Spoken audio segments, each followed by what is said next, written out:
श्री जय जय श्री श्याम। सुखदेव जी वैरागी हो चुके हैं और इधर महाराज सूत जी समझा रहे हैं, हे ऋषियों, छोटी सी अवस्था में वैरागी होना ये कोई सामान्य बात नहीं।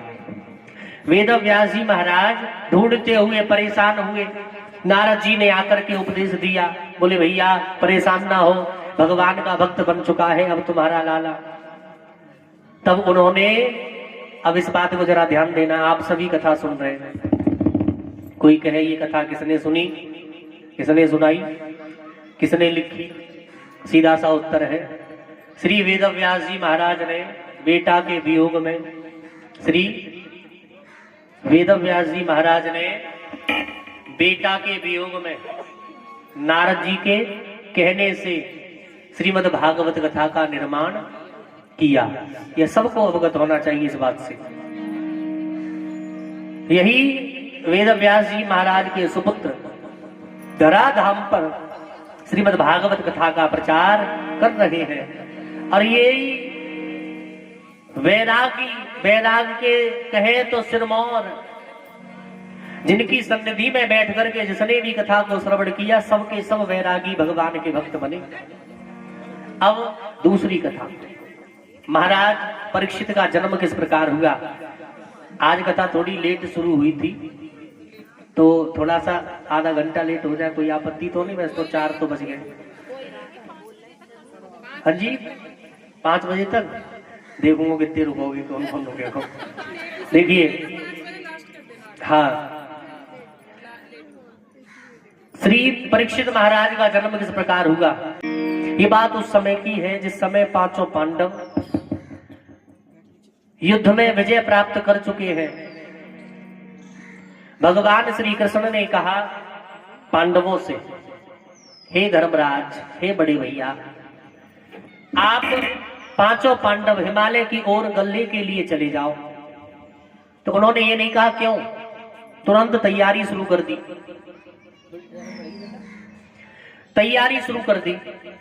अच्छा, आज पिताजी कहे बेटा से, बेटा 1 गिलास पानी लियो, तो वो क्या कहेगा, दीदी से मंगा लो।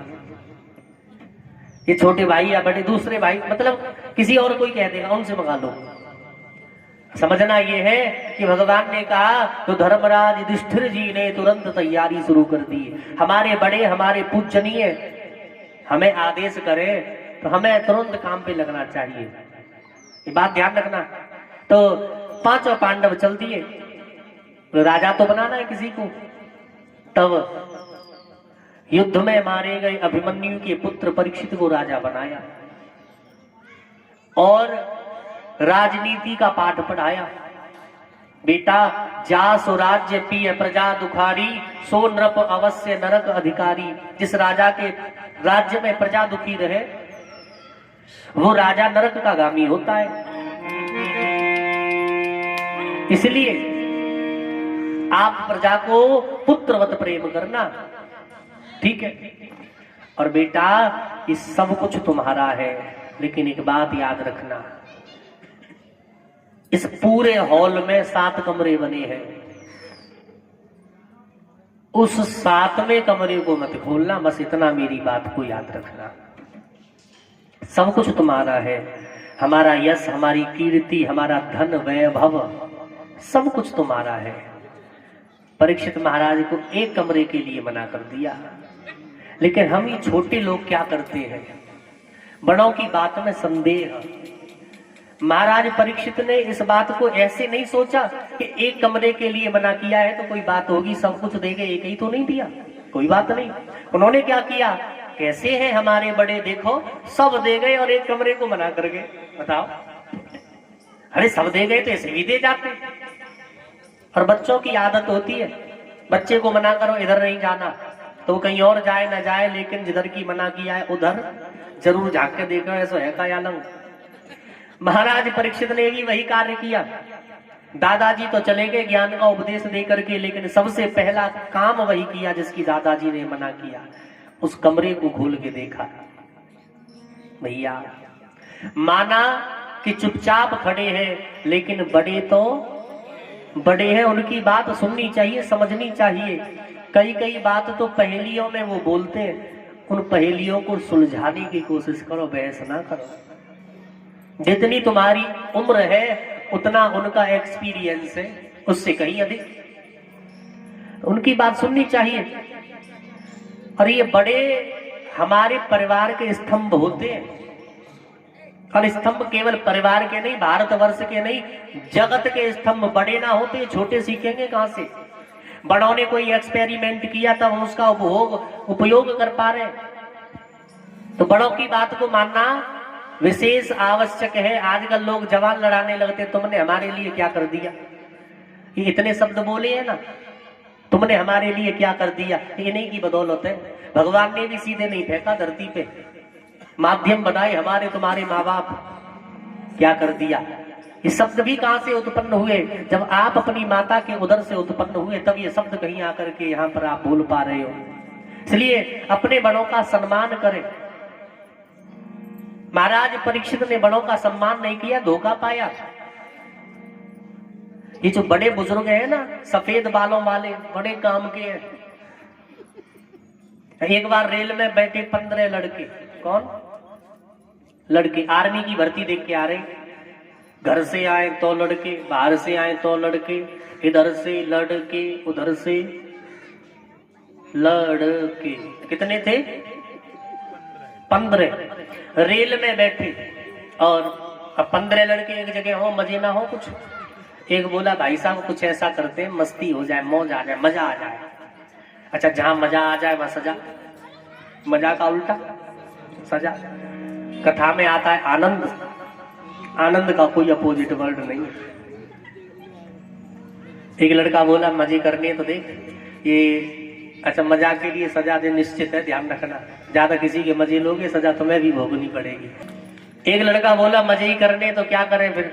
बोले ट्रेन में चेन होती है, खींच दो।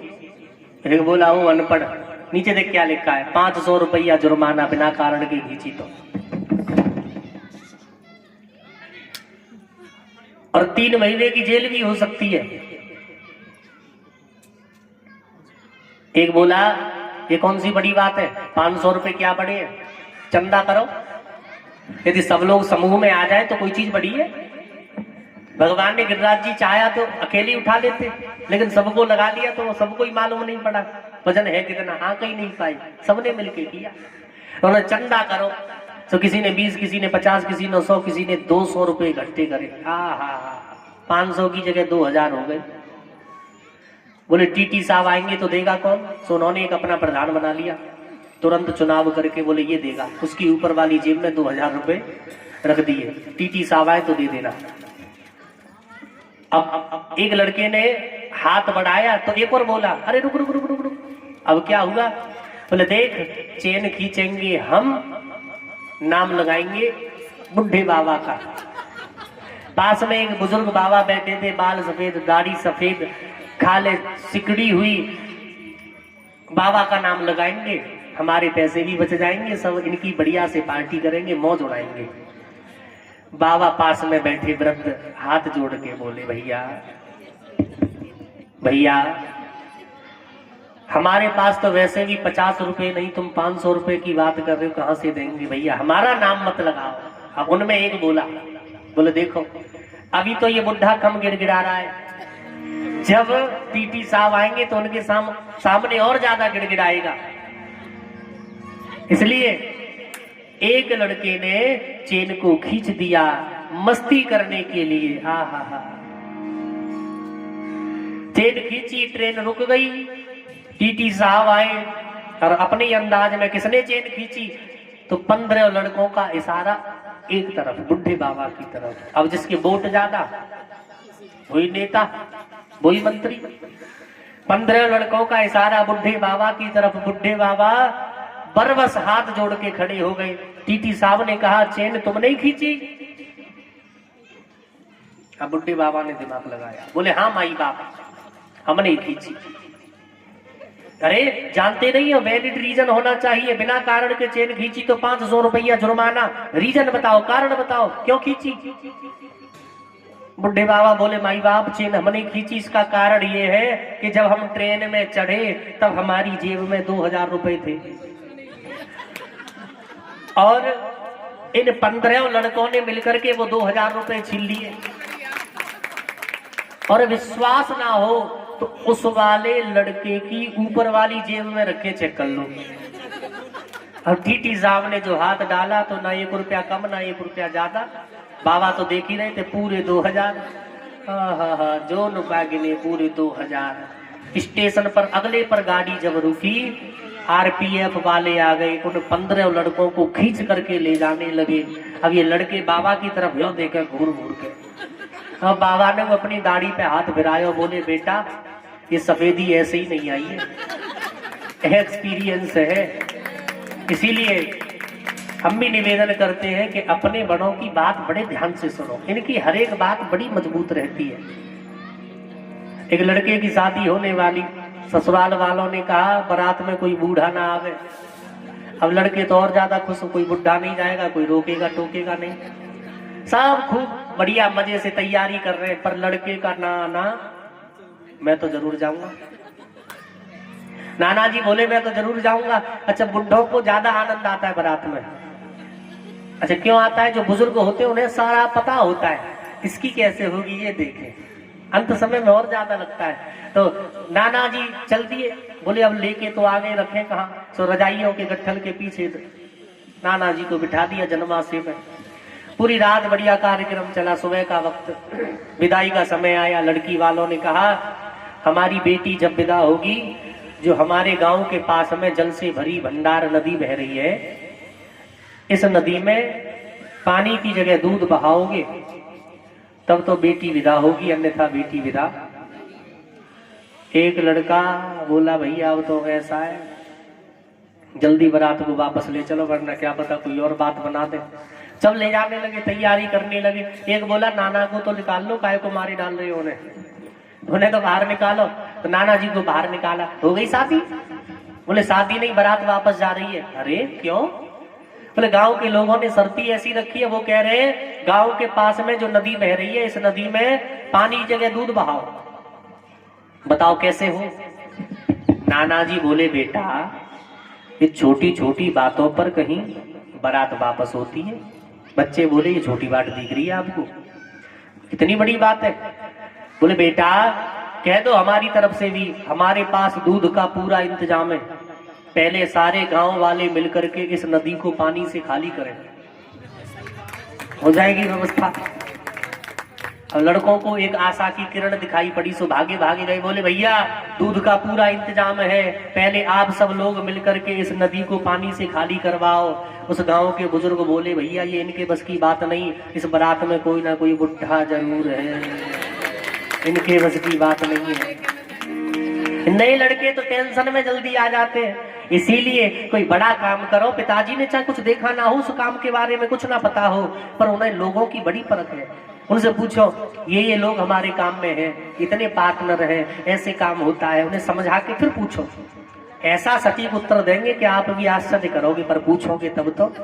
माता पिता साइड में बैठे, आप लगे पड़े हो, और जैसे ही घाटा लगा फिर आए माता पिता की शरण में। पर वो तो इतने दयामान है, फिर भी कहते अरे कोई बात ना, मेरा छोरा फिर करेगा। इतना सामर्थ्य कोई आपको दे दे, वो आपके माँ बाप। चिंता किसे नहीं होती, सबको होती है। चिंता का निदान या तो आपके माता पिता या भगवान, दूसरा तुम्हारा कोई हितैषी नहीं है, इस बात को लिख लेना। अपनी उम्र के दोस्त, अपने उम्र के फ्रेंड, जैसी आपकी बुद्धि ऐसी उनकी। उन्होंने क्या देख लिया जो उनसे सलाह ले रहे हैं? सलाह लेनी है तो बड़ों से, उन्होंने देखा है, उनसे सलाह लेने में फायदा है। बोलिए वृंदावन बिहारी लाल की।